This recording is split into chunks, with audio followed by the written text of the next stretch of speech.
بل كذبوا بالحق لما جاءهم فهم في أمر مريج أفلم ينظروا إلى السماء فوقهم كيف بنيناها وزيناها وما لها من فروج والأرض مددناها وألقينا فيها رواسي وأنبتنا فيها من كل زوج بهيج تبصرة وذكرى لكل عبد منيب ونزلنا من السماء ماء مباركا فأنبتنا به جنات وحب الحصيد والنخل باسقات لها طلع نديد رزقا للعباد وأحيينا به بلدة ميتا كذلك الخراج كذبت قبلهم قوم نوح وأصحاب الرس وثمود وعاد وفرعون وإخوان لوط وأصحاب الأيكة وقوم تبع كل كذب الرسل فحق وعيدا أفعينا بالخلق الأول بل هم في لبس من خلق جديد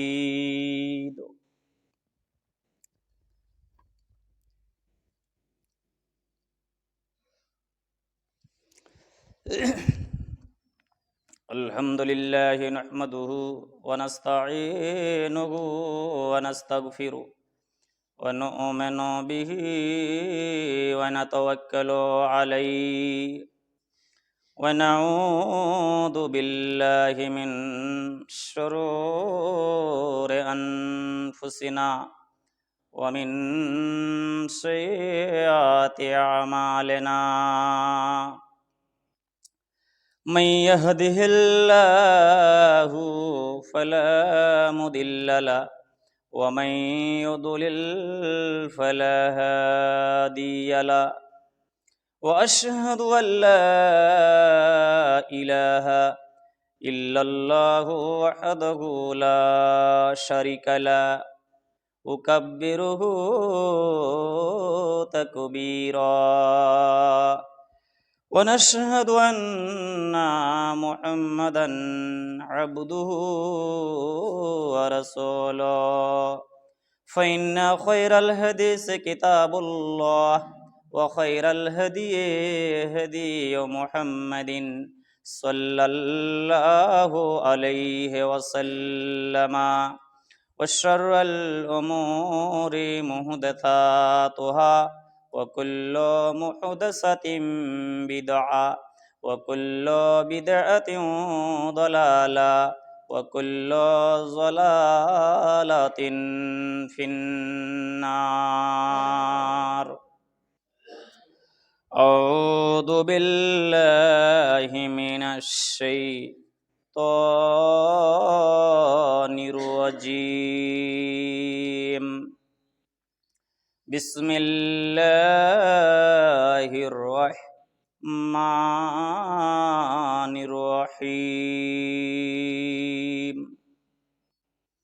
إنما يعمر مساجد الله من آمن بالله واليوم الآخر وقام الصلاة وآتى الزكاة ولم يخش إلا الله فعسى أولئك أن يكونوا مهتدين।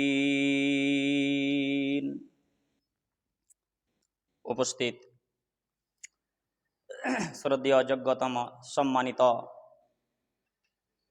জামে মসজিদের মুসাল্লিগণ, সমস্ত তারিফ ওই মহান আল্লাহ পাক রব্বুল ইজ্জতের জন্য করি, যিনি আমাদেরকে জামে মসজিদে আসার সুযোগ দান করেছেন। সকলে পড়ি আলহামদুলিল্লাহ। তারপরে প্রিয় নবী জনাবি মুহাম্মদুর রাসূলুল্লাহ সাল্লাল্লাহু আলাইহি সাল্লামের প্রতি লাখো লাখ দুরূদ ও সালাম শান্তি ধারা অবিতন হোক। আল্লাহুম্মা সাল্লি আলাই, আল্লাহুম্মা বারিক আলাই, আল্লাহুম্মা আমিন। আল্লাহ পাক রব্বুল আলামিন সূরা তওবা অর্থাৎ 10 নম্বর পারায় 18 নম্বর আয়াতে ঘোষণা করছেন, ঈমানওয়ালাকে ডাক দিয়ে, যেখানে ঈমানওয়ালা থাকবে সেখানে ইবাদত থাকবে। অর্থাৎ ইবাদত করতে গেলে তার জন্য জাগার প্রয়োজন, যেখানে সেখানে ইবাদত কাজে লাগবে না। অর্থাৎ যেখানে সেখানে আপনার ইবাদত হবে না। তার মধ্যে উল্লিখিত বুখারী শরীফের হাদিসে এসেছে 7 জায়গাতে ইবাদত হবে না, অর্থাৎ 7 জায়গাতে নামাজ পড়া যাবে না। তাহলে 7 জায়গা আমাদেরকে সব সময় স্মরণে দিমাগে রাখতে হবে কি 7 জায়গা কোন কোন জায়গা। আমি আপনি যেখানে সেখানে যদি নামাজ শুরু করে দিই তাহলে সেখানে নামাজ আদায় হবে না, শুধু পড়া হবে। আল্লাহ পাক রব্বুল আলামিন কোরআন মাজিদে বলছেন, ইন্নামা ইয়া'মুরু মাসাজিদাল্লাহি, আল্লাহকে ডাকার জন্য ঘর তৈরি করতে হবে। এবার উদাহরণ, কিছুগুলা মানুষ এখনো অবুঝ হয়ে আছে। উদাহরণ দিয়ে বুঝাই, আমি আপনি নমাজ পড়তে আসছে, নমাজের সময় এখন পাড়ায় প্রত্যেক মানুষকে জানকারি হয়ে গেছে, জানছেন কি এতটা সময় আমাকে নমাজ আদায় করতে হবে। এতটা সময় যদি আমি নমাজ আদায় করি তাহলে আমার নমাজ আল্লাহর নিকটে কবুল হবে কিংবা বেশি সওয়াব পাওয়া যাবে। এবার আমি আপনি মসজিদে এসে দুই তরফা হয়ে গেলাম মসজিদে। কেউ বলছে যে এশারের নামাজ শুরু করো 7:30টাতে, আর কেউ বলছে কি 7:45টাতে। এবার ঝগড়া শুরু হয়ে গেল। এবার সহি যদি মানতে চান, সহি টাইমটাকে যদি মানতে চান কি আমি পরেশগারি মোত্তাকি, আমি নেকি নিতে চাই, তাহলে তার সহি নির্ধারিত সময় হলো 6:10। এটা হলো তার সময়। এরপরে আমি আপনি নামাজ আদায় করব। বাড়িতে যদি বসে থাকি, এবার কম পড়া যারা ওরা বেশি ফতোয়া দেয়, কম যারা পড়া তারা ফতোয়া দেয়, মুলির মুখে শুনে রেখেছে এশারে নামাজ পড়ার পরে আর কোনো গল্প গুজব চলবে না। তো তা না করে আমি রাত 12টার সময় নামাজ পড়বো, তোমরা এখন 6টার সময় নামাজ আদায় করে নাও।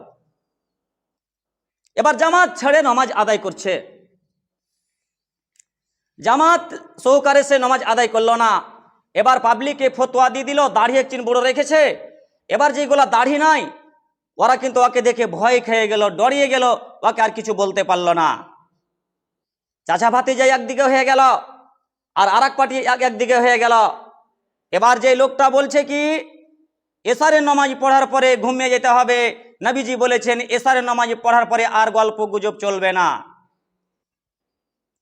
এশারের পর যখন গল্প গুজব চলবে না, তুমি এক ওয়াক্তের টাইমটাকে তুমি মানছ, আরো যেগুলা 4 ওয়াক্তের সময় যেগুলো আছে ওগুলা কি করছ, ওগুলাকেও মানতে হবে যেভাবে মানছেন। কিন্তু জামাতে নামাজ পড়তে বলা হয়েছে, এটা কথা বলা হয়নি।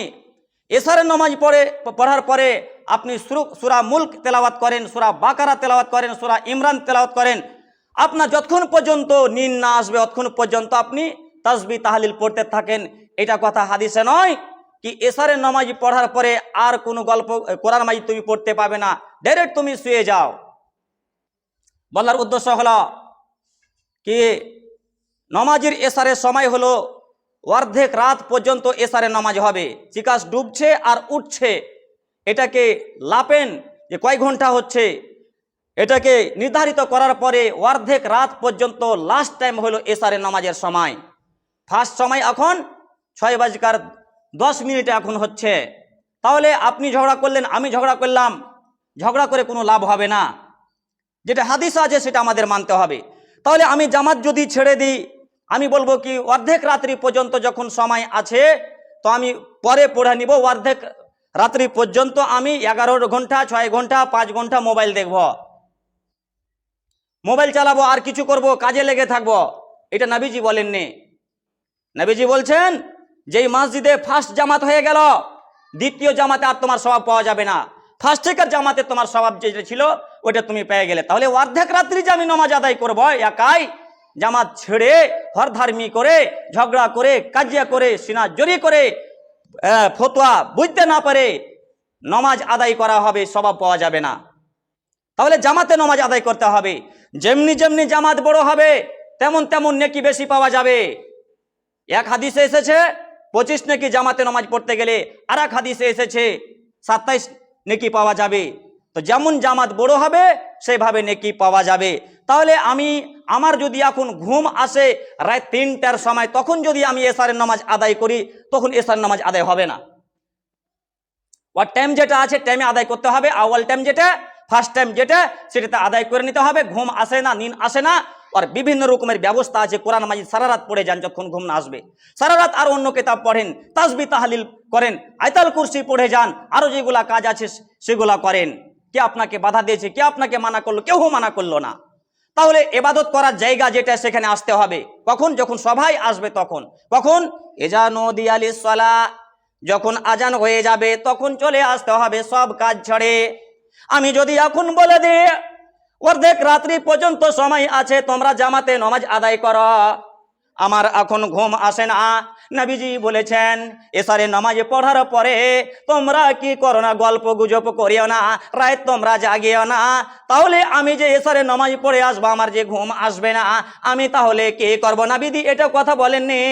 তোমরা একাই একাই নামাজ আদায় করো, যখন তোমাদের ঘুম আসবে তখন তোমরা নামাজ পড়তে আসবে, মানে নামাজ পড়ে তোমাকে ঘুমিয়ে যেতে হবে, এই কথা নবীজি বলেননি। এশারের পরে যেগুলা সময় আছে সেইগুলা সময়তে যদি আপনার ঘুম না আসে, আমার ঘুম না আসে, নবীজি যেটা পদ্ধতি শিখিয়ে দিয়েছেন সেই পদ্ধতিগুলো সূরা বাকারা। সূরা বাকারাতে যতটি আয়াত আছে সেগুলি পড়ার পরে যদি নিন না আসে, তাহলে আরো যেগুলা কোরআন মাজিদ আছে, আরো যেগুলা সূরা আছে কোরআন মাজিদে, সেই সূরাগুলি আমাকে তেলাওয়াত করতে হবে। কিন্তু নবীজি বলছেন তুমি জামাত ছাড়িও না, আর এইরকম তুমি ভুল ফতোয়া তুমি মেনে থাকিও না। তাহলে এশারের পরে যদি নিন না আসে তো কি করতে হবে? চোখে পট্টি লাগিয়ে দিতে হবে, টেপ লাগিয়ে দিতে হবে, আঠা লাগিয়ে দিতে হবে। কেন? ঘুম তো আসে না, আঠা লাগাইতে হবে। নবীজি বলেননি তোমাকে আঠা লাগাইতে হবে, টেপ লাগাইতে হবে। যেগুলা বলেছেন জিকির আজকার করতে হবে, তাসবিহ তাহলিল করতে হবে। কোথায় করতে হবে? বিছানায় বসে বসে, বিছানায় শুয়ে শুয়ে, ঘরের ভিতরে 2-4 জনা মিলে, বাড়ির বাইরে কিন্তু এই কাজগুলি করতে হবে না। তাহলে জায়গা বানা আছে মসজিদ। এবার মসজিদে ফরজ নামাজ পড়ার পরে আপনি বাড়িতে বসেন, তাসবিহ তাহলিল পড়েন, আয়াতুল কুরসি পড়েন, যেগুলা কোরআন মাজিদ আপনার মুখস্থি আছে কিংবা দেখে আপনি পড়েন, যতক্ষণ আপনার ঘুম না আসবে, যতক্ষণ ঘুম না আসবে, যতক্ষণ নিন না আসবে, ততক্ষণ পর্যন্ত আপনি পড়ে যান। তাহলে মসজিদের মানে কি হলো? আল্লাহকে ডাকার জায়গা। ডাকতে হবে কখন? নির্ধারিত সময়, যেটা সময় নির্ধারিত করা হয়েছে, আল্লাহ যেটা সময় বেঁধে দিয়েছেন, নির্ধারিত করে দিয়েছেন, মোকাররার করে দিয়েছেন, ওই মোকাররারা হিসাবে যদি আমি আপনি নামাজ না আদায় করি তাহলে নামাজ আদায় হবে না। মসজিদের মানে কি? মসজিদের মানে আজ পর্যন্ত ভালো করে উচ্চারণ করে আমি আপনি কিন্তু বলতে পারি নাই। মসজিদের মানে হলো সাজদা করার জায়গা, আল্লাহকে ডাকার জায়গা। কিন্তু আমি আপনি প্রত্যেকটা মানুষ যতগুলা জাহিল আছে, আমরা সবাই জাহিলের মুখে এটাই আছে, মহিজ মহিজ। জীবনে আর শিখলো না, আর শিখতে পারবে কি পারবে না, আর শিখবে না। যদি ওর সামনে মসজিদ যদি মসজিদ বলা হয় তাহলে সেই বলবে কি মসজিদ, মানে মসজিদ কথাটা তার মুখ থেকে কিন্তু উচ্চারণ হবে না। আর মৌলভী সাহেবের কাছে জীবনে কিন্তু সে শিখবে না কি মৌলভী সাহেব এত বড় ঘর, আল্লাহর জমিনের বুকে সবচেয়ে বড় ঘর যেটা দামি ঘর, সেই ঘরের নাম হলো মসজিদ। এর থেকে আর দামি ঘর পৃথিবীর বুকে নাই। আর সেই ঘরের নাম কিন্তু আমি আপনি ভালো করে উচ্চারণ করে কিন্তু সেই নামটা বলতে পারি না।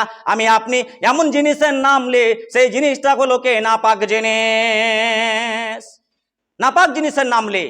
মহিজের মানে হলো কে প্রত্যেক মাসে মহিলাদের যে মাসে মাসে 6 দিন 10 দিন 5 দিন 3 দিন মাসে মাসে যেটা হয়, মাসিক যেটা হয়, সেই জিনিসটার নাম হলো মাহেজ।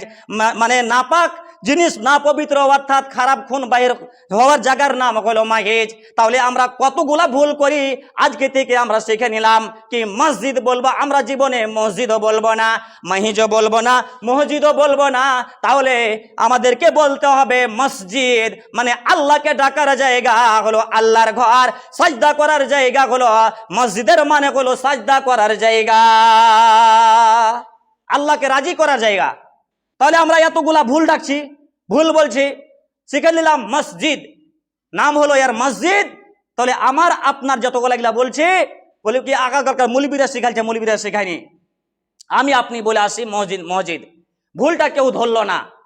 উদাহরণ দিয়ে বুঝায়, আমি আপনি নমাজ পড়াচ্ছি, নমাজ পড়তে এসে আমি আপনি পড়ছে মা লেহু আমরা তেহু, মানে ভুল পড়ছে।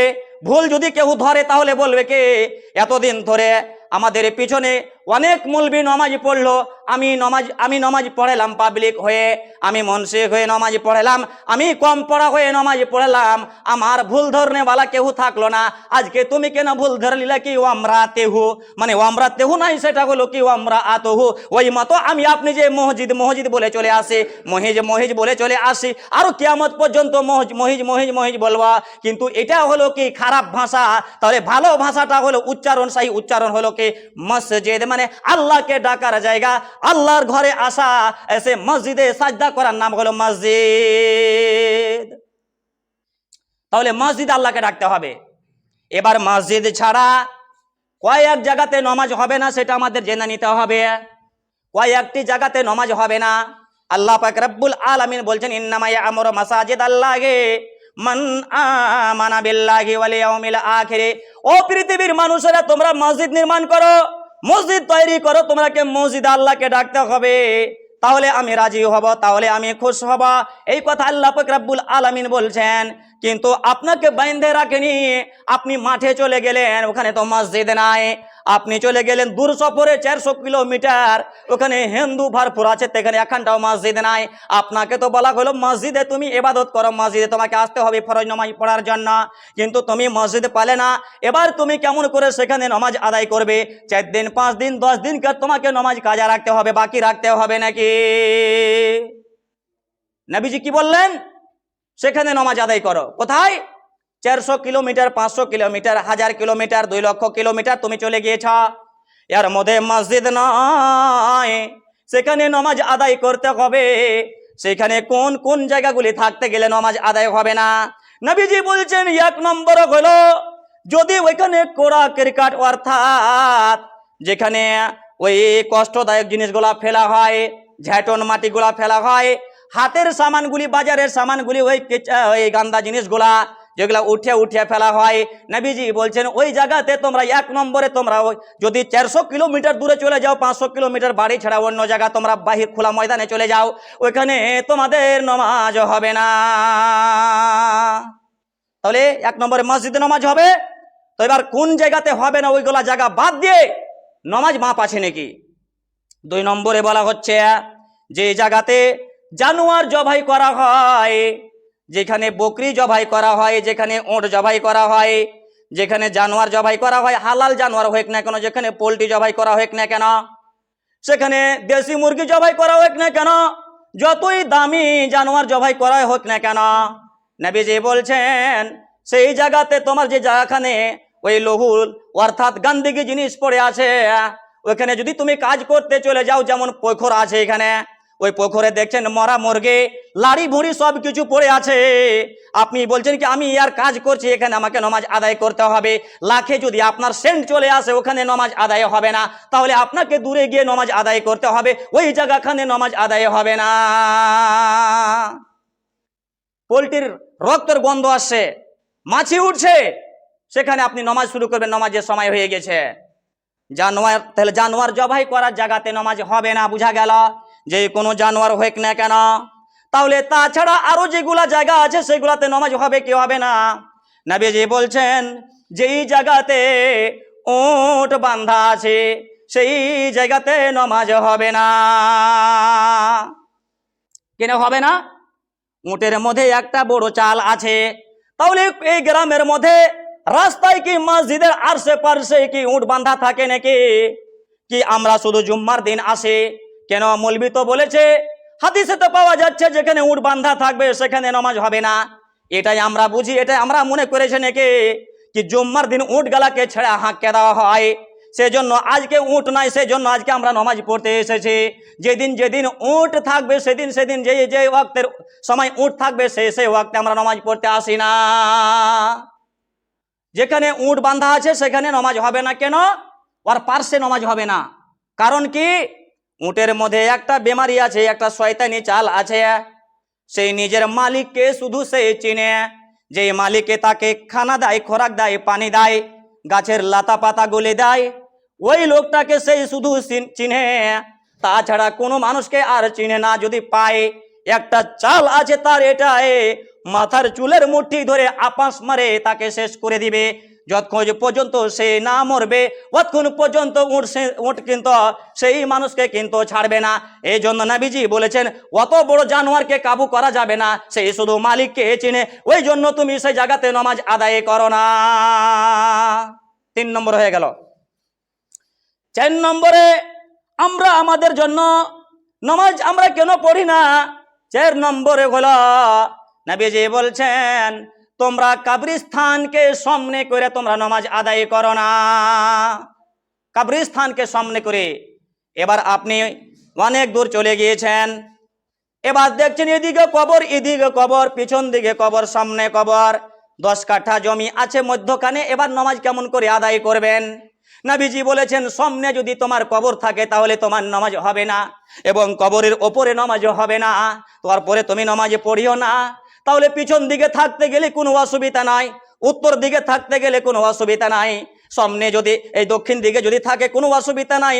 আপনি নামাজ শুরু করবেন, আপনার সামনেখানে আপনাকে এখানটা সূত্রা জ্ঞানে দিতে হবে, এখানটা লাঠি 1.5 হাত সোয়া হাত এক বিদ্যার, অর্থাৎ যদি ওটাও না থাকে একটা লম্বা ভাবে লাকির একটা খিঁচে দিতে হবে, একটা আঁক কেটে দিতে হবে, দিয়ে আপনাকে নামাজ আদায় করতে হবে।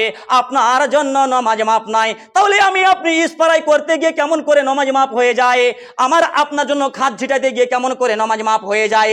বুঝা গেল সেখানে গিয়ে 3 দিক 4 চতুর্দিকে কবর আছে, 10 কাঠা জমি ফাঁকা, সেখানে নামাজ আদায় করতে হবে। একটা লম্বা আঁক টেনে দিতে হবে পাথর ভাবে উত্তর দক্ষিণ দিকে, আর সেই সামনে আপনাকে নামাজ আদায় করতে হবে। যদিও পানি না পাওয়া যায় 100 বছর ওইখানে, 200 বছর, 300 বছর, যতদিন আপনি না বাইর হইতে পারবে, যতদিন ওইখানে খাটতে গিয়ে থাকবেন, ততদিন পর্যন্ত আপনাকে নামাজ আদায় করতে হবে।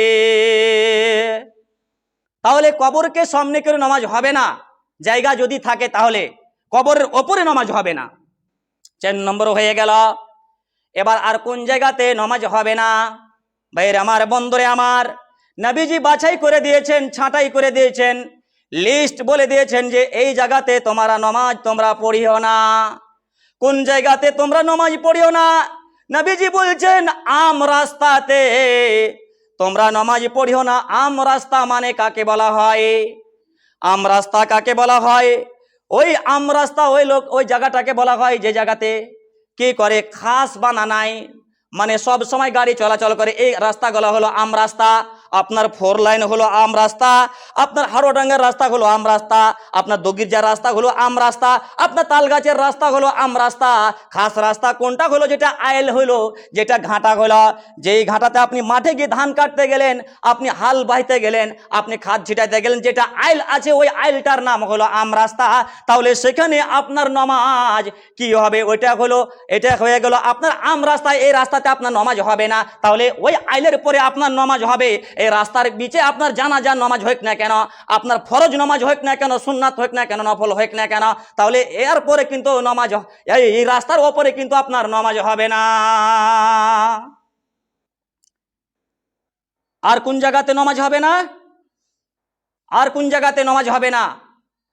আমি আপনি কবরস্থানের পর নামাজ পড়লাম না, মানা করে দিয়েছেন। সবার বাড়ি কি কবর হয়ে আছে? জি না, ওই জায়গাতে নামাজ হবে না।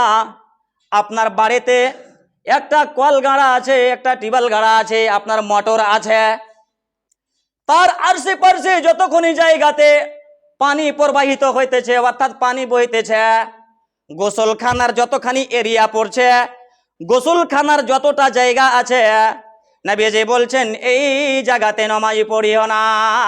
কেন নাই? নবীজি মানা করেছেন, বাধা দিয়েছেন, এই জায়গাতে নামাজ হবে না। 7 নম্বর ওই জায়গাতে নামাজ হবে না। নবীজি বলছেন ফাওকা জাহারা বাইতুল্লাহি, নবীজি বলছেন ওই কাবা ঘরের ছাদের ওপরে নামাজ হবে না। দুনিয়াতে হিন্দুস্তানে অর্থাৎ দুনিয়াতে যতগুলা মুসলমান আছে, যারা আনপড় আছে, তারা বুঝবে কি এই ছাদের পরে হবে না, এরপরে আরেক ছাদ আছে তারপরে হবে না, আরেক ছাদ আছে তারপর হবে না। যে না না, নবীজি বলছেন ফাওকা জাহারা বাইতুল্লাহি, কাবা ঘর মুরাদ আছে এখানে, কাবা ঘরের ছাদের ওপরে নামাজ হবে না। তাহলে বোঝা গেল পৃথিবীর বুকে 7 জায়গা বাদ দিয়ে এই মসজিদে আপনার নামাজ হবে। আর 7টি জায়গা বাদ দিয়ে যে কোনো জায়গাতে আপনি নামাজ পড়বেন, সাঁতালের ভয় হোক না কেন, মশারের ভয় হোক না কেন, লাল কার্ডের জমি হোক না কেন, বিহার সরকারের ভয় হোক না কেন, যে কোনো ভয় হোক না কেন, বাবুনের ভয় হোক না কেন, শুধু জমিটা পাক হওয়া চাই, সেই জায়গাতে নামাজ আদায় হবে। তাহলে আমি আপনি যদি বলি কি লাল কার্ডের জমিতে নামাজ হবে না, একেবারে ভুল ফতোয়া। এটা নবীর ফতোয়া লাই, এটা হলো ওই যে দেখছেন লম্বা দাড়ি ছেড়েছে, মাদ্রাসাতে কিছুদিন পড়েছে, এদের হলো ভুল ফতোয়া, বুঝতে ভুল করেছে। তাহলে 7 জায়গাতে নামাজ পড়তে মানা। তাছাড়া আমাকে আপনাকে এই মসজিদে নামাজ আদায় করতে হবে। যদি আমি আপনি কোনো জায়গায় কাজ করতে চলে যাই, এই 7টা জায়গাকে লক্ষ্য রেখে, এই লিস্ট ইয়াদ রেখে এই জায়গাগুলিকে বাদ দিয়ে নামাজ আদায় করতে হবে। শুনি কম, আমল করে বেশি। আল্লাহুম্মা সাল্লি আলা মুহাম্মাদিন ওয়া আলা আলি মুহাম্মাদ কামা সাল্লাইতা আলা ইব্রাহিম ওয়া আলা আলি ইব্রাহিম ইন্নাকা হামিদুম মাজিদ। আল্লাহুম্মা বারিক আলা মুহাম্মাদিন ওয়া আলা আলি মুহাম্মাদ কামা বারাকতা আলা ইব্রাহিম وعلى آل إبراهيم إنك حميد مجيد. سبحان ربك رب العزة عما يصفون وسلام على المرسلين والحمد لله رب العالمين.